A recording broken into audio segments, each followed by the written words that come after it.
On today's show, Atlanta Hawks trade rumors heating up as we approach the NBA trade deadline. The headliner of this year's deadline, Dejounte Murray. Is he as good as gone? And what kind of a trade return would the Hawks be looking for if they do deal Murray at this year's NBA trade deadline? Plus a couple other names to monitor, Clint Capela and, very strangely, AJ Griffin, second-year player who has fallen out of favor in the Hawks rotation. We're going to unpack it all coming up right here at Locked On NBA. You are Locked On NBA, your daily NBA podcast. Part of the Locked On Podcast Network, your team every day. What's up and welcome to another edition of Locked On NBA, the biggest stories with the local experts. I'm your host, Jackson Gatlin, also host of Locked On Rockets right here on the Locked On Podcast Network, your team every day. Now, today's episode is brought to you by LinkedIn. At the start of the new year, every small business owner is asking themselves the same question. What's the one move I can make that'll take my business to the next level in 2024? LinkedIn Jobs knows that your success all depends on the team you surround yourself with. That's why LinkedIn Jobs has created the tools to help find the right professionals for your team faster and for free. LinkedIn isn't just another job board. LinkedIn has a vast network of more than 1 billion professionals, which makes it the best place to hire. Hiring is easy when you have that many quality candidates. So easy that, in fact, 86% of small businesses get a qualified candidate within 24 hours. It's why small businesses rate LinkedIn Jobs #1 in delivering quality hires versus leading competitors. LinkedIn also knows that small businesses are wearing so many hats and might not have the time or resources to hire. Thankfully, with LinkedIn, the process is intuitive, quick, and easy. Post your job for free at linkedin.com/lockedonnba. That's linkedin.com/lockedonnba to post your job for free. Terms and conditions apply. Joining us now is the host of Locked On Hawks, Brad Rowland, who you can track down wherever you listen to your podcast and on YouTube. Just search Locked On Hawks. And Brad, one of the headliners going into this NBA trade deadline is none other than Dejounte Murray, who seems like he's involved in, trade rumors with all 29 other teams in the association at this point. It feels like he's popping up in trade rumors left, right, and center. But let's start here before we get into some of the reported trade interest from some of the other teams around the association.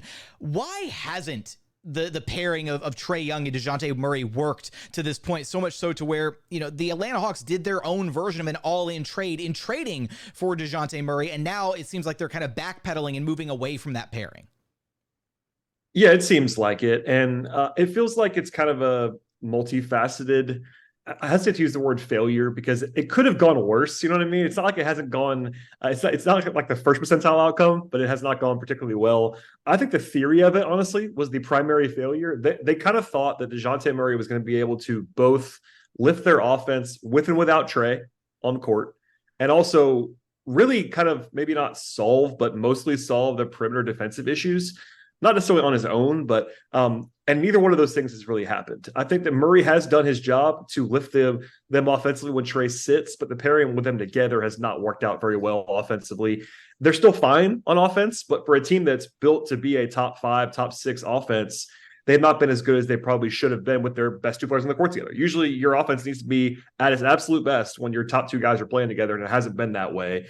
And then on defense, Murray has underwhelmed, I would say. He's not a total disaster, but the theory of him really lifting up the defense at the point of attack has just not happened. He's best suited, I think, at this point as a point guard on both ends of the floor, honestly. I think he's more comfortable with the ball in his hands on offense, and on defense, he's big enough to where he can kind of fake it on wings, but I think he's better primarily against smaller guys. So all of that thrown into a mixture with other problems on the roster. It's not just these 2 guys. They haven't been good enough, though, to lift the entire case up together. Does any of his recent play, some of the game winners, does any of that lend to the idea that he might make it past this trade deadline, or is he pretty much as good as gone at this point, do you think?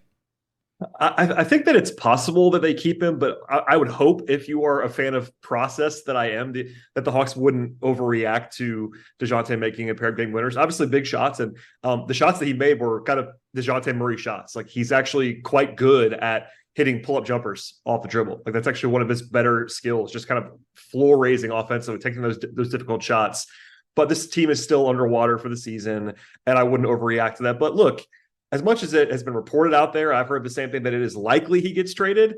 I've never thought it was an absolute lock. We're not to the point where they're at the 1 yard line at this point. Like I think that they could still change directions, but here we are in late January. I think it's still more likely than not that he gets moved, but we're not at the definite portion of the program at this point. What's your read on, I guess, kind of the relationship, the chemistry between, at this point, Trae Young and Dejounte Murray, that backcourt? Because in one of those game-winning clips, the highlights, you kind of saw Trae's reaction when Dejounte got the inbounds pass and dribbled the ball up and took the game winner himself. And Trae didn't even make it across half court on that final possession. Is there animosity between those two guys, or what's their relationship like at this point? Yeah, I don't think it's necessarily an issue of their relationship. That play got a lot of attention. I saw something you did. He actually got asked about so did Quinn Snyder. If you see a different angle, Snyder's trying to call timeout, and Trae thought they were about to call timeout. That's kind of a very niche thing. I wouldn't worry too much about that one in particular. I think that not necessarily just Trae and Dejounte, but they just don't fit that well together. I think they get along fine. All of the messaging has been upbeat in sort of on the record, especially when Dejounte arrived. But even this summer, they were kind of, all on the same page in terms of being outward. But I think that if you gave them true serum, they probably know that they don't fit together perfectly at this point. They were excited about it. They're both rep by clutch. They have connections together, but I think they're, it's not like it's going particularly well. And it's kind of a separate topic in some ways, but a lot of the messaging is like, how would the Hawks possibly move off from Dejounte Murray when he just signed there for 4 years, as if the Hawks are the only side that's interested in that. And I think if you read between the lines on all this stuff, I think Murray and his camp are also pretty open, if not eager, to get out of there as well. So it's kind of a multifaceted, behind-the-scenes NBA intrigue kind of thing right now. Of all the teams with rumored, reported interest in Dejounte Murray, which of them makes the most sense from a potential, a new home for Murray, but also just as a trade partner for Atlanta? And if you're looking at this through the Atlanta lens, I mean, do they have to recoup equivalent value to what they sent out for Dejounte Murray? Or is that kind of sunk cost at this point where you just got to do the best with what you can at this deadline if you want to move him? Yeah, I think on the Hawks side, if you're looking for the full return, that is not likely to me. I think the Hawks, number one, the consensus in the industry, I'm not sure if you heard the same thing I did, but people were not necessarily appalled by the price tag, but it was like, hey, that's a lot for Dejounte Murray when they made the deal. It was 2 unprotected picks, 3 altogether, plus pick swaps, and like they gave up essentially all they could have for Dejounte Murray. They paid a hefty price. If it wasn't an overpay, it was certainly full price. And I think that a year later, he has less cheat control. He has longer control on his contract, but he has more like appropriately paid moving forward than he was when he was very cheap coming over from San Antonio. And also, given that the pairing hasn't worked, teams know that, et cetera. I think that they will get a real return from him. But I think if you size up whatever they get for him, it's not going to be exactly as much as they got sort of as they sent out. And hopefully they wouldn't wait for that because, like you said, it is kind of a sunk cost. The deal already happened. You can't worry about that now other than for PR speak. But as far as like teams are concerned, I think the Lakers are the team that I've heard the most. They are the team that I think might be the most motivated. Of course, there's the clutch factor, which is part of the mix, no matter what you want to say. It definitely is part of the mix. They're buying. They want to win now. They don't have a point guard like Dejounte, all that stuff. I think that one kind of makes the most sense on the whole. But they don't have the greatest package for the Hawks. If you're the Hawks, there are teams that I would be interested in, but they don't necessarily match up perfectly with what Atlanta wants. Then you have these teams that like Brooklyn's a sleeper team that hasn't had a ton of heat. But like if I'm Brooklyn, I kind of like the fit of Dejounte Murray. A team like the Knicks, I don't love Murray there, but they have a very logical offer for him with Evan Fournier's expiring contracts and picks and all that stuff. So it's kind of like eye of the beholder. If you're the Hawks, you want a lot for him, and teams, maybe not the Lakers, can't like offer that much, but if you have to sort of align with the team that wants Dejounte, and also at least for me as an objective basketball observer, Dejounte should be playing point guard and kind of be the main ball handling guard on the team that he goes to, which means you're hoping for like maybe that team has like a primary wing, like a LeBron, for instance, or like a Mikal Bridges in Brooklyn, that kind of thing. I think what you did, at least if I'm Murray, I would want to play next to another point guard. Like New York, Jalen Brunson, for instance, Philadelphia, Tyrese Maxey. I wouldn't love that. I kind of just did that. It didn't work very well. Yeah, that's part of the reason that the pairing, at least in Atlanta, to this point hasn't quite worked with two kind of guys who are better when they are ball dominant, right, in Trae Young and Dejounte Murray. The Hawks, though, have a couple other names that are also, drumming up some buzz on the trade market. Center Clint Capela, and then also second-year guard AJ Griffin. who the AJ Griffin one is confusing to me, Brad. What happened for AJ Griffin to fall so far from grace after what seemed like a really solid rookie campaign? The Clint Capela stuff makes sense, right? Like you have Onyeka Okongwu. You said it yourself when you were on Locked on NBA a couple weeks back, where you were like, you were surprised that the trade hasn't happened yet. So Clint Capela is a name that's receiving some buzz, but make the AJ Griffin bit make sense for me, Brad. This is the one I can't wrap my head around.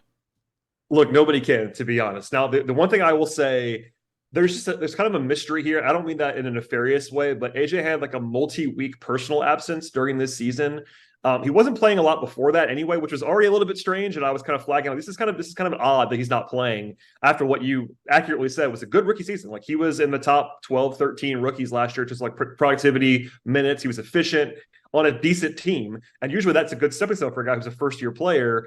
But for whatever reason, whether it was the personal absence, when he went out, when he was gone for a couple of weeks, they were positive about the messaging, but we still don't know why. We don't have to know. It's a personal absence, but we don't know why. And when he came back, he's essentially not played at all when it comes to actual rotation minutes since he came back. Now, some of that's maybe that he just didn't play a lot of basketball for a couple of weeks and he was already not playing that well and you kind of fall behind. That's certainly possible. Quinn Snyder does not love to play young guys either. Like, even dating back to Utah, he was not always the most accommodating to young players. So maybe that's part of this too. The Hawks are trying to win now. They're not winning, but they're trying to win now, for instance. So it's like all these conflicting factors, but it does look odd. Like the tone you're asking me makes a ton of sense. If I'm on the outside, even I watch this game every day, it doesn't make a lot of sense when we take sort of a half step back and you watch guys like Wes Matthews and Garrison Matthews and Patty Mills play minutes over AJ Griffin. It just doesn't sit well for a team that, again, has 18 wins and is not playing that well. So I don't have a good answer for you, but I will say, since he went away from the personal absence, he literally has not played a single rotation minute. And I think that is not a coincidence, I wouldn't imagine. So I'm not sure what to do moving forward. Trade-wise, they also haven't sitting in the G League. I would have considered sitting in the G League at this point because he is so young. You kind of want him to play. It's kind of odd that he's not playing. So we'll see. But yeah, it wouldn't stun me if he was available in trade. You know, most of his team is available in trade other than Trae Young and Jalen Johnson. But with them not playing AJ, it kind of would make some sense to kind of move on, maybe start over again for the player more than anything else.